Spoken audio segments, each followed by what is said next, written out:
My name is Terence, and I will be your host for this session. So before we start the session, a gentle reminder for everybody to turn your mobile devices to silent. We will also be having a question and answer session right after this talk. So for those who are tuning in online, you can type in your questions into the chat box right next to the video. Be sure to enter your questions into the chat box for the correct track, as there are two talks happening at the same time. For those who are here in person with us, you can also scan the QR code, which will be flashed later on screen, or you can walk up to the center of the mic, which is in the center of this room, and ask it. Okay, so without further ado, can I invite Associate Professor Eddie Lau to come on stage and give his presentation. Professor, please. Thank you. Yeah, okay. Oh, I think this is the QR code. So if you want to scan for the QR code, particularly for the Q&A session. So I came here. I'm the academic director for the Master in Environmental Management. I'm today talking something about the topic is more about the energy. If you have been in the presentation before with my colleague and the after, we have some of the energy topic. It's quite a huge topic in the energy. My colleague from engineering, Professor Chandra, is more on the building energy side. And later on, we also have another talk I saw is another colleague in my engineering side regarding the more the chemistry or other engineering side. For me, I want to present this topic is more on the another area. We are looking at another area of the energy. If we are talking about the urban energy, sometimes this kind of the field a little bit slowly developing. A lot of energy, we are more engineering. Particularly, I'm responsible for the program is environmental management. We are talking about all the policy, environmental law, and environmental science, environmental engineering. And even though we have all other kind of the different issues, it's more complicated. So we, in urban system, we also will involve a lot of different type of faculty and also the area discipline to tackle this problem. So what I want to share with you is kind of the very basic of the field what we are looking at the urban energy side.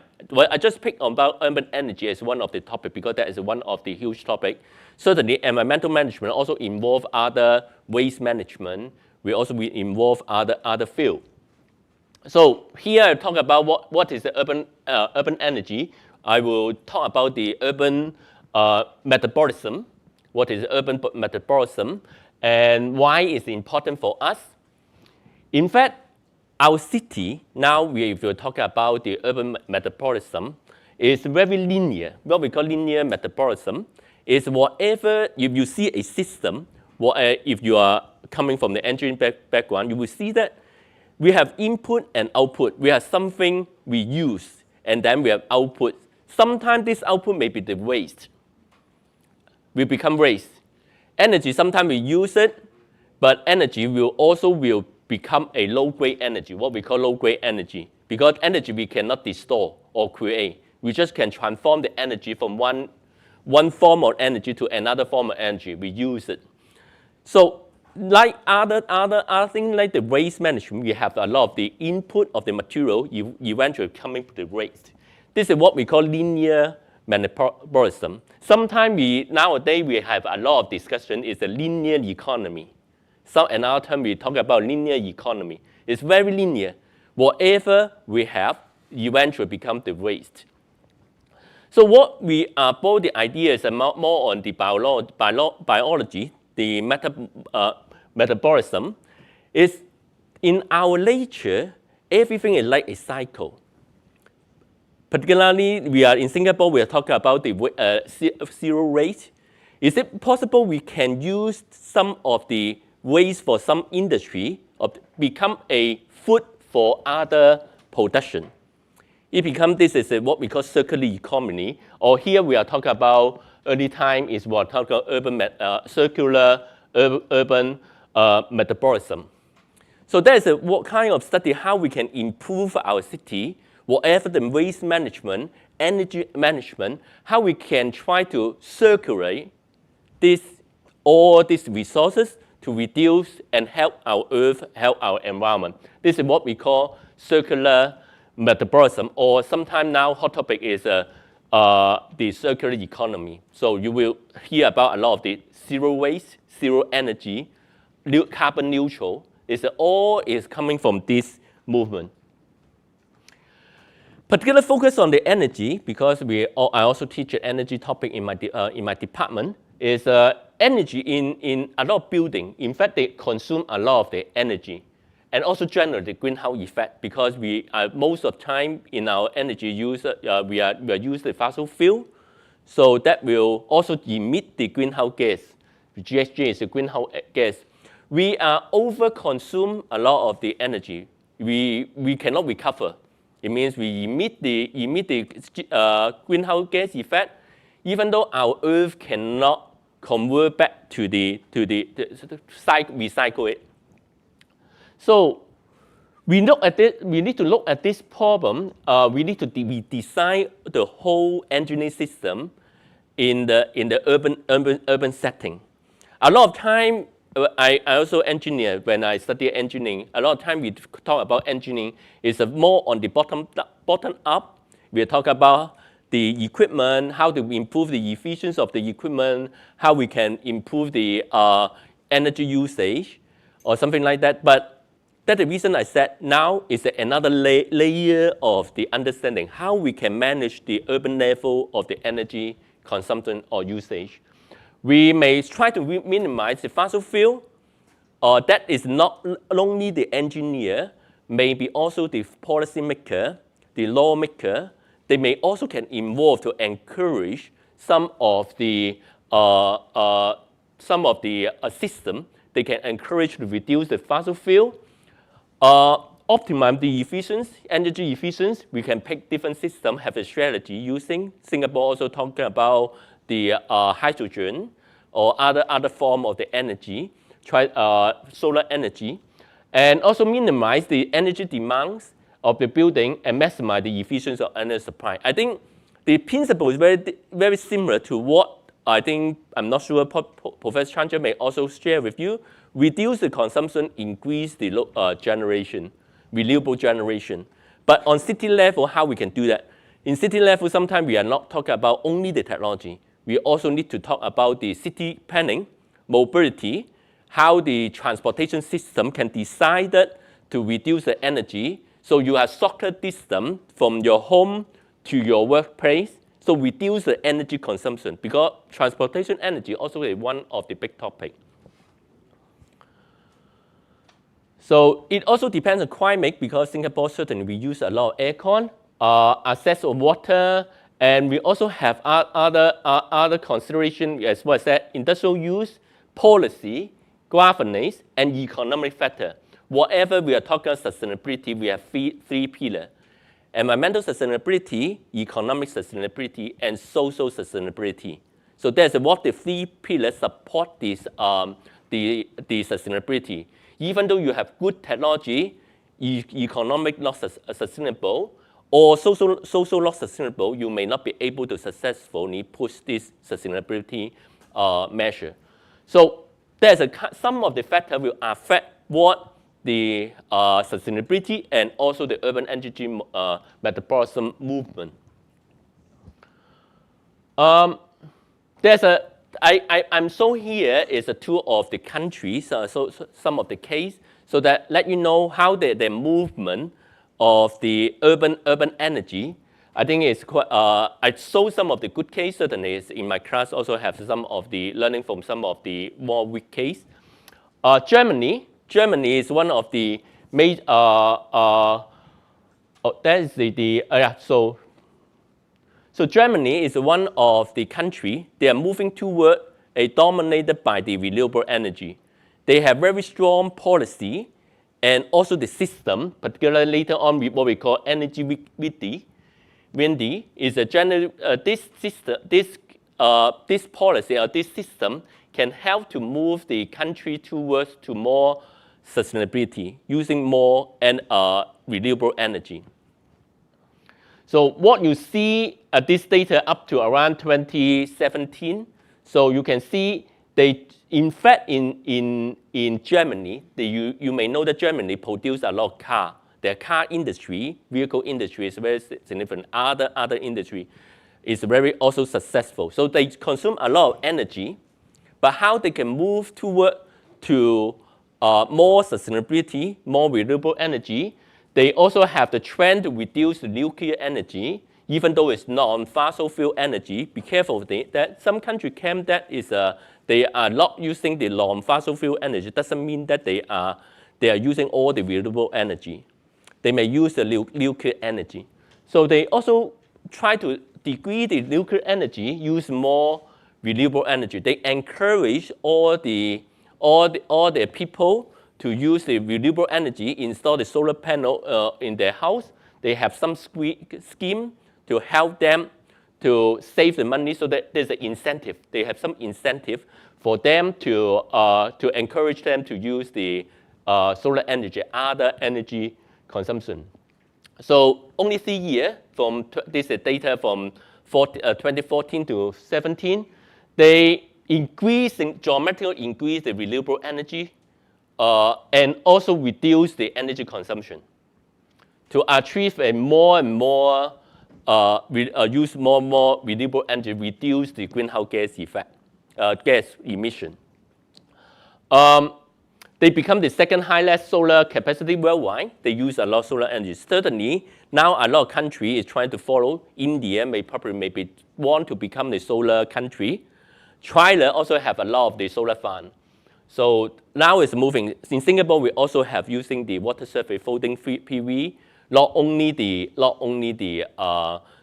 rooftop, because we also have a limited footprint. Here, talking about the some of the what they are using the energy Wendy is talking about one of the system they try to push some of the system. What you can see that is from 2000 here from 2000 here. In fact, they also have launched what we call EG Renewable Energy Act to fix the fit to in tariff and grid priority scheme for those people they install their solar energy. They can sell their energy to the grid and also a better price and guarantee some of the better price. Three approach here: fit in tariff and priority grid assess the renewable for the people they will try to install the renewable energy system in the area, and also give the subcharge for this movement. So this is what the Germany they try to help. Another country I would like to mention here is Uruguay.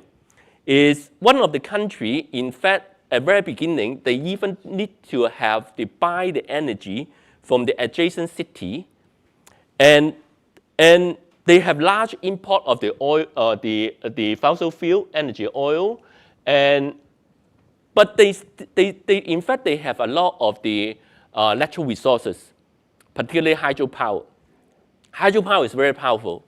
If you have hydropower, normally the country is not difficult to have a high level of the renewable energy, hydropower. Certainly that also have a concern for other environmental concern, but for energy point of view, hydropower is quite useful to offset a huge amount of the energy consumption. So they also put up a lot of different strategy and policy to help all the country toward to more sustainability. They have now is a large import of the wind turbine.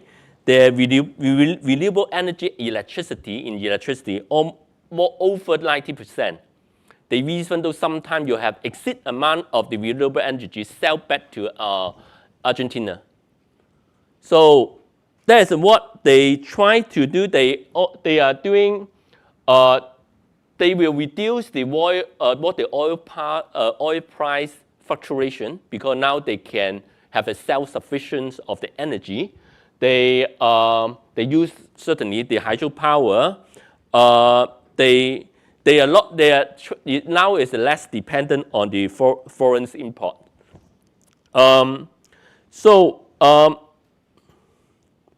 What they have a successful to do. They put a lot of the investment, and what they have done previously is they have to. Now they have from 2015 they have 50% of the renewable mix up to around 20. They even though achieve around 95% of the clean energy. So some of the policy they use auction. So they have also guarantee 1% of the exceed 10 to 30 years of the income, and also they have at least 20% local content of all the project secured for the local, and also the income. The lead metering, so they just check the meter for the consumption for the consumer to allow them to connect the exceed amount of energy to the grid, and also financial incentive. They also have the incentive for those people, the tax reduction and tax scheme to encourage the people to install the renewable, use the renewable energy and renewable system. They have more than 80%, almost 90% of CO2 emission cut. So it's very significant. And they also secure their energy. They don't need to rely on the energy import from the adjacent country anymore. Certainly, there's improve a lot of the other economic benefit. So how about Singapore? Singapore, there's just a snapshot of the Singapore situation. Singapore, certainly, we have the import of the oil, the petroleum product, majority part of petroleum product, natural gas for the electricity. Majority part of the energy, I just sum up here, is more on the industrial setting, and we also have trying to install more and more solar energy, but only the rooftop may not be able to enough to offset all the energy consumption. Later on, we'll talk about that. We still need to consider the reduction, and also the how we can have to find out more space for us to install the solar energy. A lot of the energy is used for, particularly for the fossil fuel energy, is used for the electricity.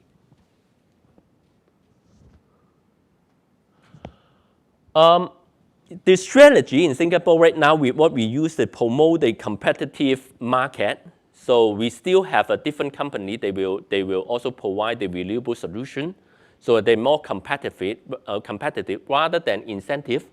If you take a look about what Germany is, they give more incentive to the people to encourage they use the solar energy. Singapore is promoting the competitive market, improve the energy efficiency. So we have some of the energy efficient label in the product level.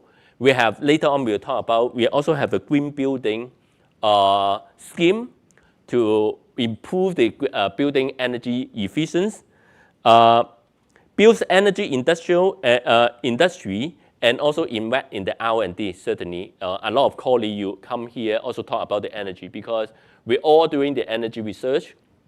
So and also we also have a collaborate with a lot of different industry partner to try to help them to improve the energy consumption and or think about net zero energy building.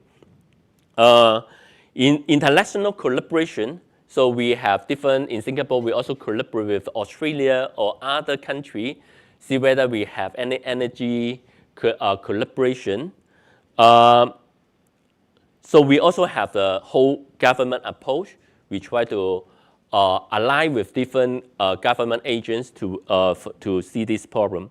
So policy including the education, we have different education, we have different programs, definitely, even though in NUS, we have different sustainability program. We have the Professor Chancellor program, our program for the environmental management, and we also have a couple of programs. We are more focused on the energy and look at the way to reduce the emission. So we are trying to review everything, how we can reduce the emission. And certainly, as I said, we collaborate with other international partners, encourage the energy conservation and efficiency. That is there's a full different scheme. As I said, we have the energy efficiency product scheme. We also have all the green building scheme. Explore the new technology. Recently, in past few years, a lot of the funding agents in our research field, we also launched a lot of different funding to look for new technology to save the energy, new method. So another challenge in Singapore is that we are an alternative energy disadvantaged country. There's what already in the UN. There's one of our already we have this line in because we may not have a very rich or significant amount of renewable energy. The wind power may not be very sufficient. The tidal power may not be also very significant. So the most promising renewable energy is solar energy. That's the reason a lot of time we focus on the solar energy generation. So we also have a limited land and rooftop. Overall efficiency of the technology. We also need to. We also have a very overcast sky. So in fact, cloudy sky of diffused solar irradiation will also have an impact to our performance of a solar panel. So that is a kind of the disadvantage in our field. So that's a kind of challenge. We also have a lot of different research topic, how to improve the footprint. We have, as I said, we have floating PV to increase the area. We are also talking about the BIPV, building integrated photovoltaic system, to improve the area.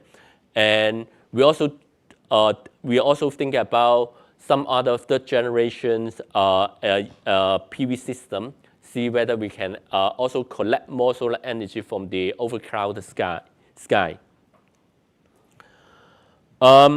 We have different approach to reduce the fossil fuel.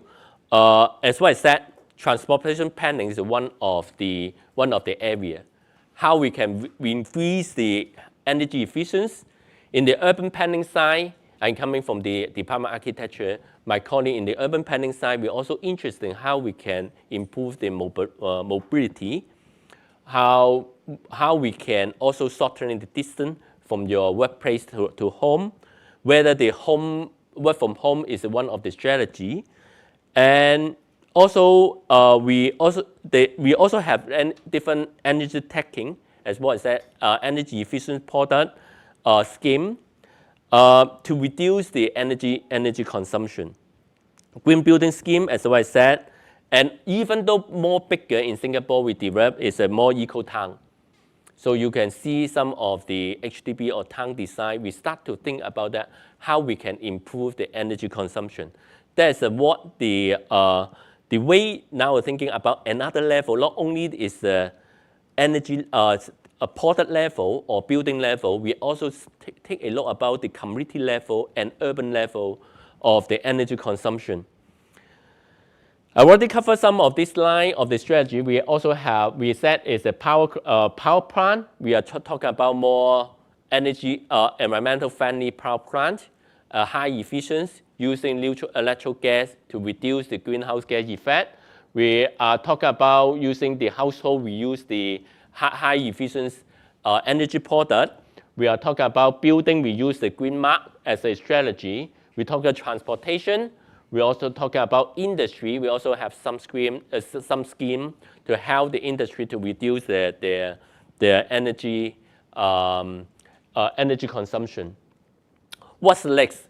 In fact, in the topic, we also open up in the class, even though my class, not only energy, my part is more on the energy, but in fact, some of my colleagues may deal with the waste management or other environmental issues. We also open up a lot of different thought to discuss with our students whether we can have a more incentive rather than just free market now.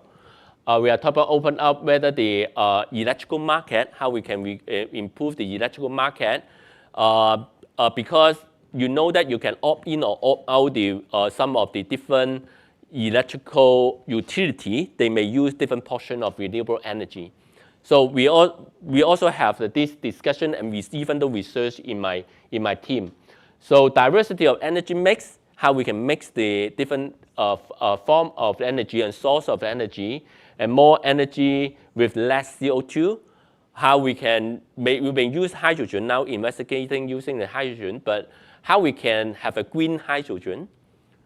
We produce the energy in a more green way. So there's a kind of the discussion in some of our class, not only my class, probably may also my colleagues' class. Is it possible to become 100% self-sufficient? Is there another topic that sometime we will explore in more on the top-down level, rather than just talk about the product or system. I'm so here probably maybe the last around 5 minutes. So in fact, some of the studies show that is to have a survey different energy expert or more than 100 energy expert, whether it's the question is the transition to 100% renewable energy in global level is feasible and realistic. In fact, if you see this statistic, this is some of the survey, is almost more than 70% of the energy expert still promising we can achieve. As a matter, some of the countries have more energy resources. So some of the countries probably have less. So, but global-wide, we still can achievable. We still can achievable. They believe this is survey.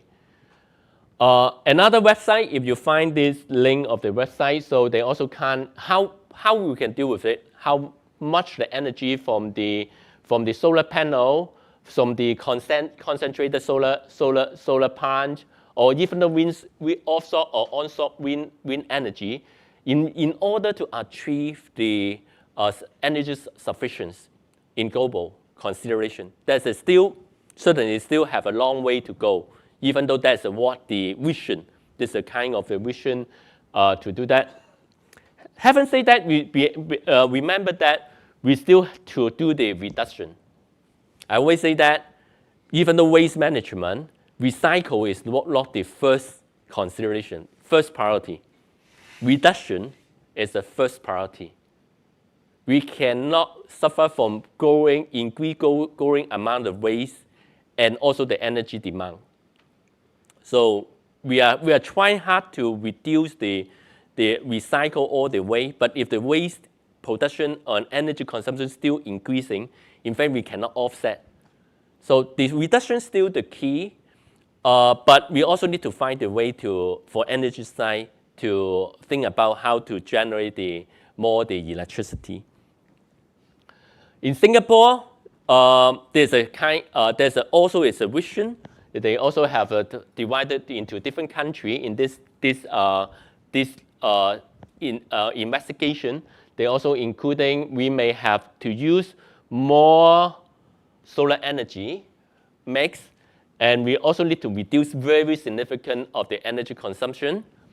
And certainly, but another thing that I think we also need to do, understand that we also need to have a lot of footprint, because solar energy also needs a huge amount of footprint. That's the reason we think about folding PV, even though we are thinking about the solar plants in Australia, because we need to have a lot of footprint, or even though other countries, to increase our solar energy generation.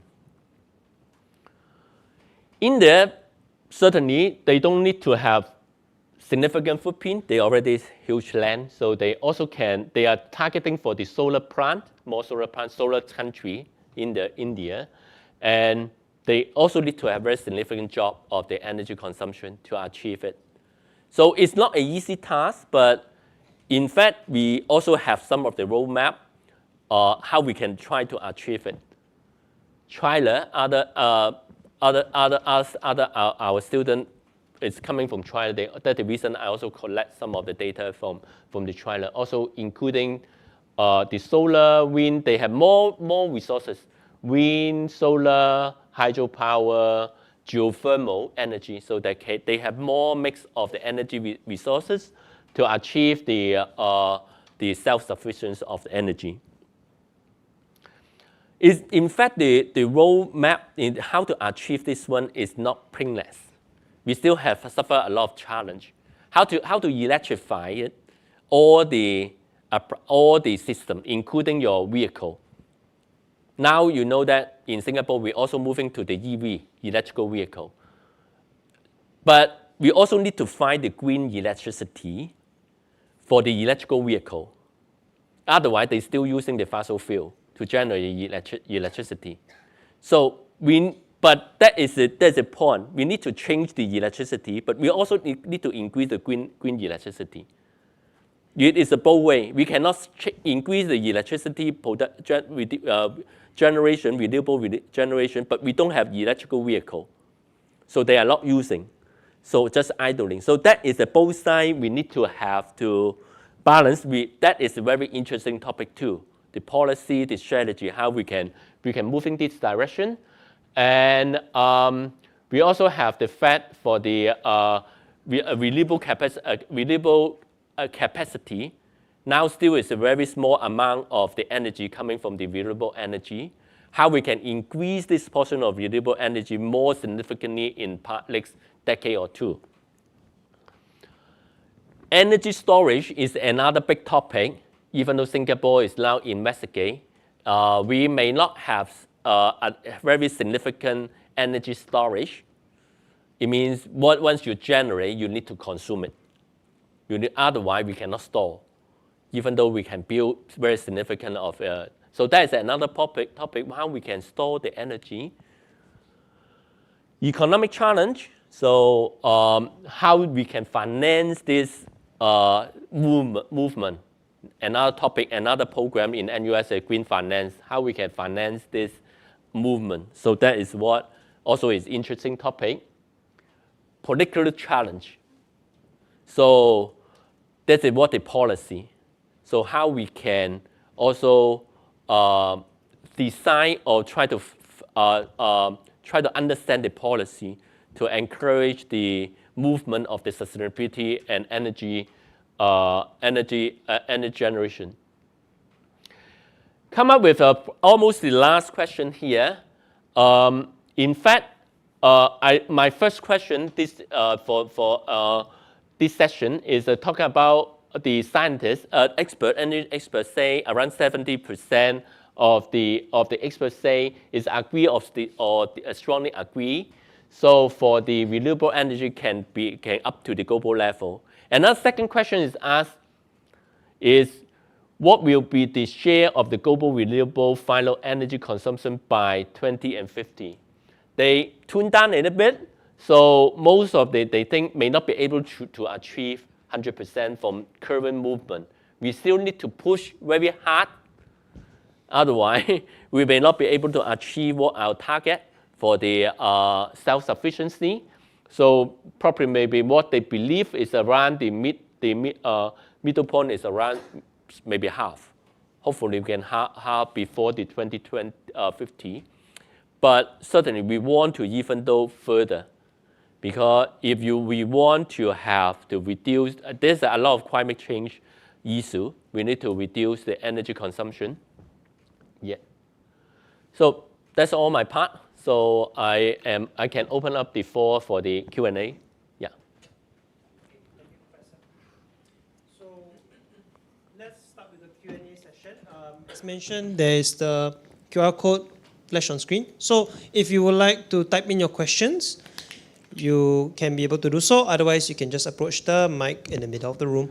For those who are tuning in online, you should be able to see this QR code, and you can type it in the chat box on your screen.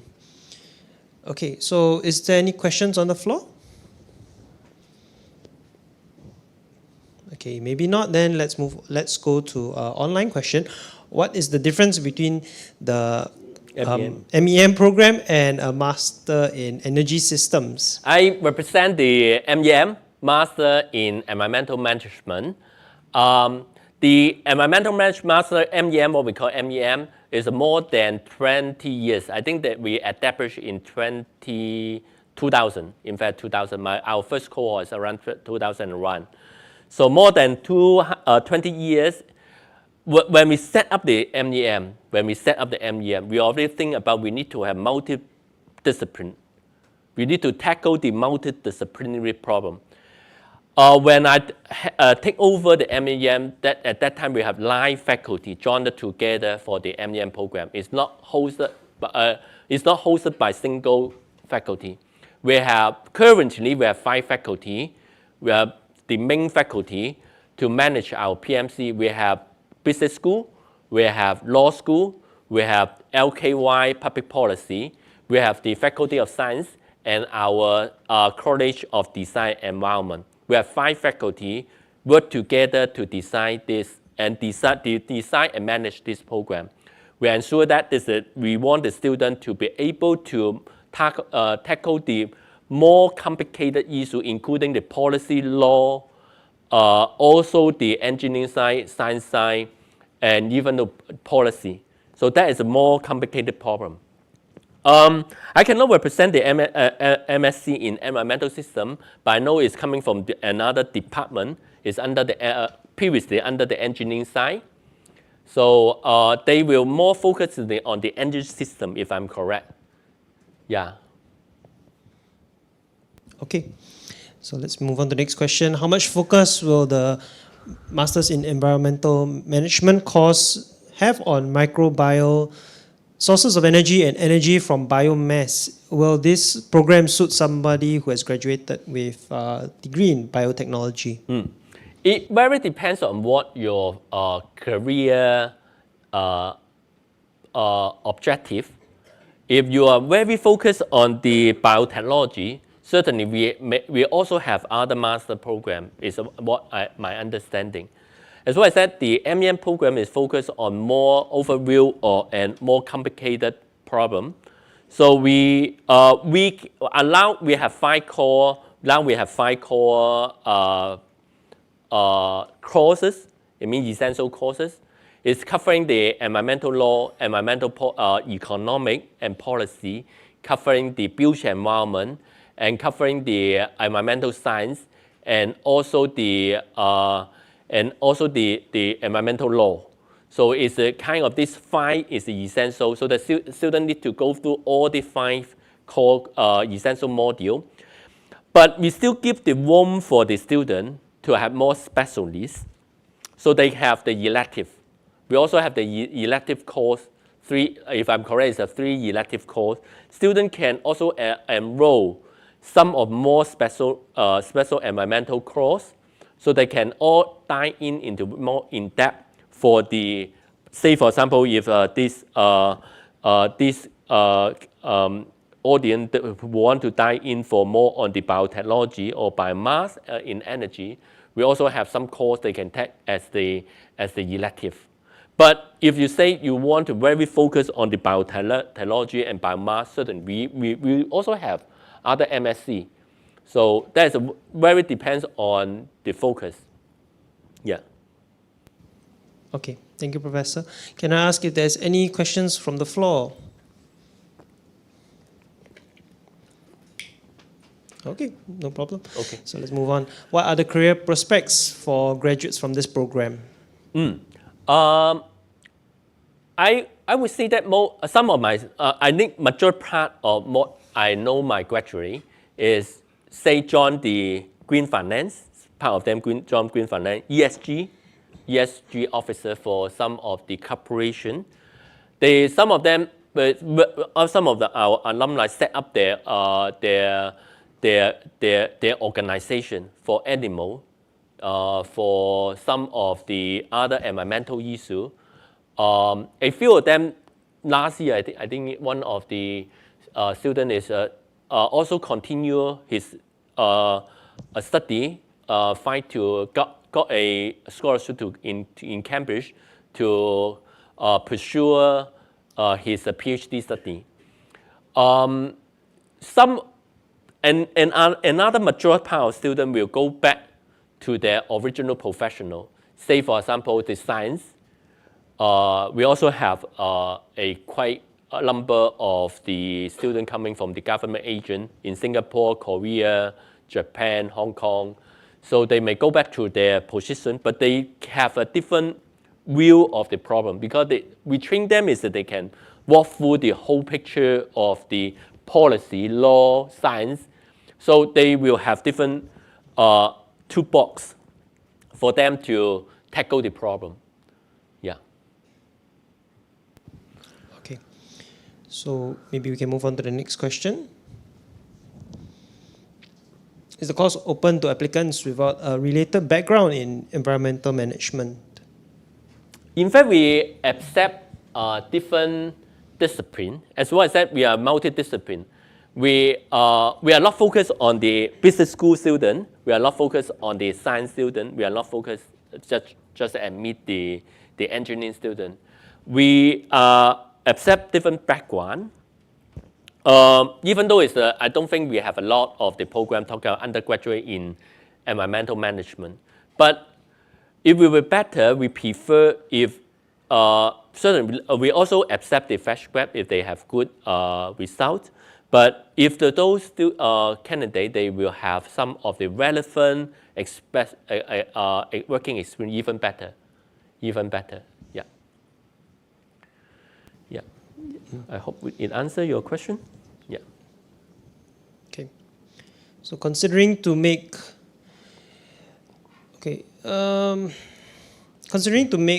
zero net emission, what's the best policy, fastest, effective and implementable to make clean energy happen? Hard to say that. Yeah, it really depends on the individual country. And because, as what I said, the problem, the sustainability depends on social sustainability, environmental sustainability, and also the economic sustainability. A lot of time, say for example, a lot of time we talk about the sustainability, the economic have a coupling to the environmental problem or coupling to the social problem. That some of the thing is that, say for example, one of the coupling is talk about the GDP and also the emission is what we call, a lot of the study is trying to find a way to decouple what the GDP and also the environment and also the emission, greenhouse gas emission.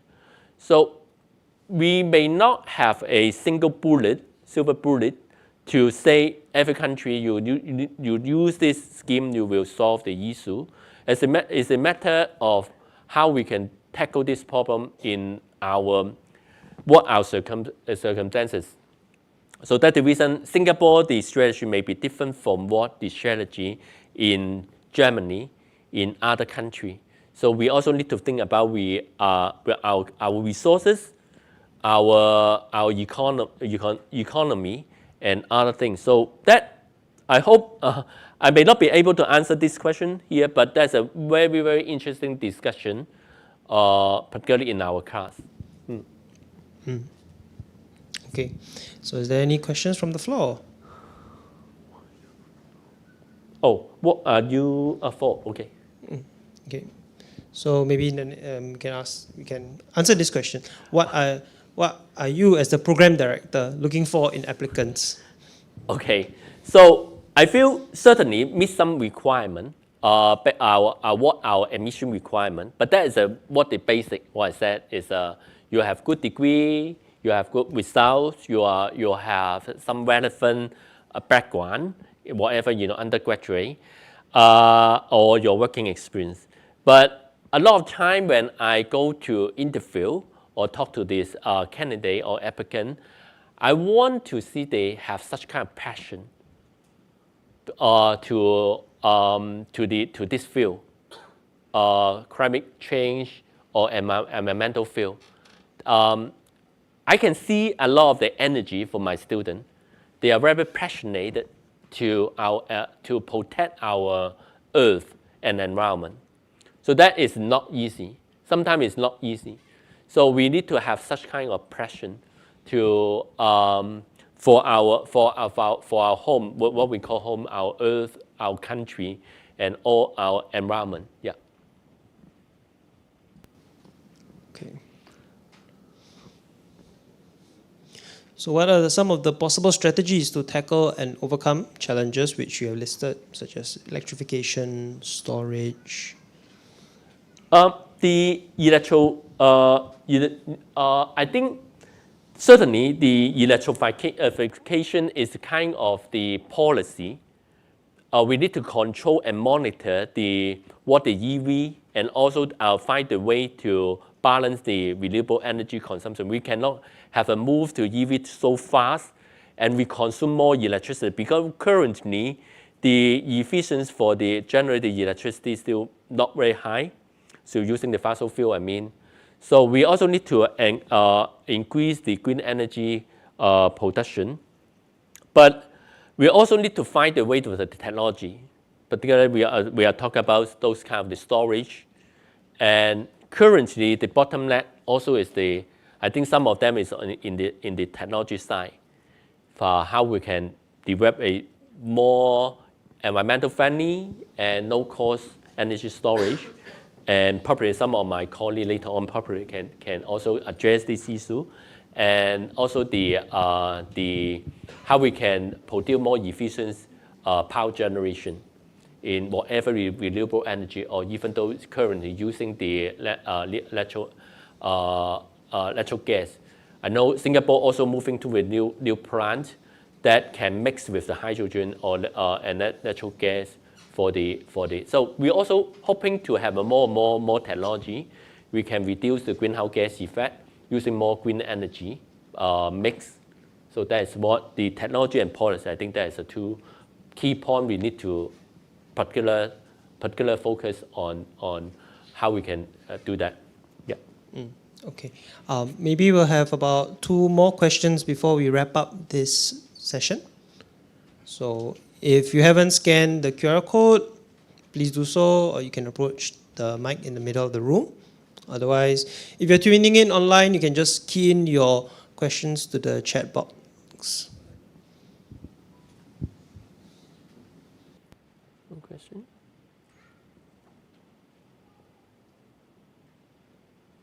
Yeah.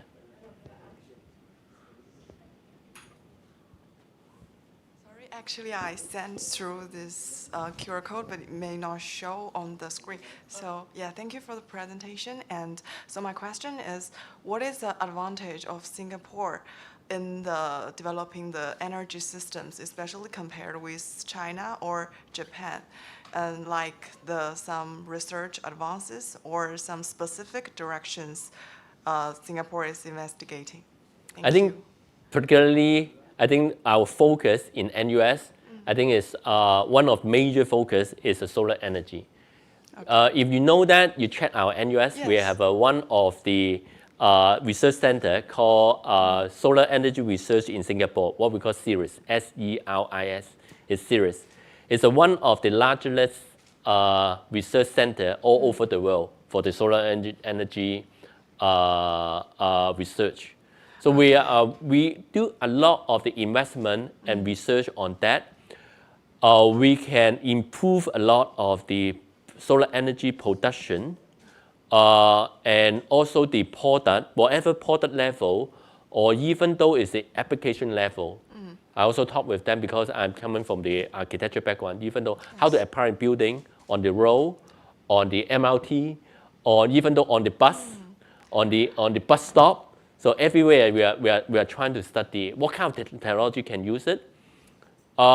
Singapore also study other form of the energy, wind power, tidal power, even though may not be very significant amount of energy in Singapore, but we try to improve the efficiency. Hopefully one day we can also capture the energy from different other form.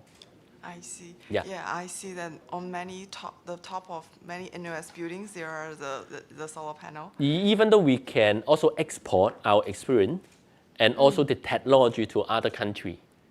Yeah, because we are so strong in a lot of the different research results. Okay, Yeah. but based on both research and the location, right? Yeah, we learn from each other. Certainly, in NUS are very strong in the solar energy because our country is solar energy is very promising. Yeah. So we study a lot so that we also lead this field in if you compare with other countries, solar energy one of our strengths. Okay. Yeah. Thank you very much for the explanation. Thank you. Okay, maybe we can have one more question before we wrap up.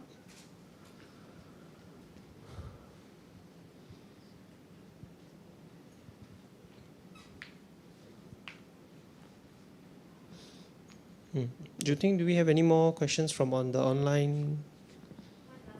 Okay. One last one. All right.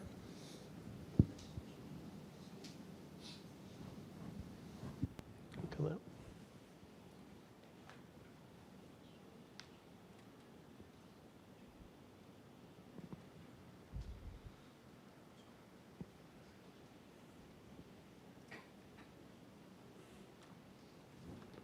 No. Okay.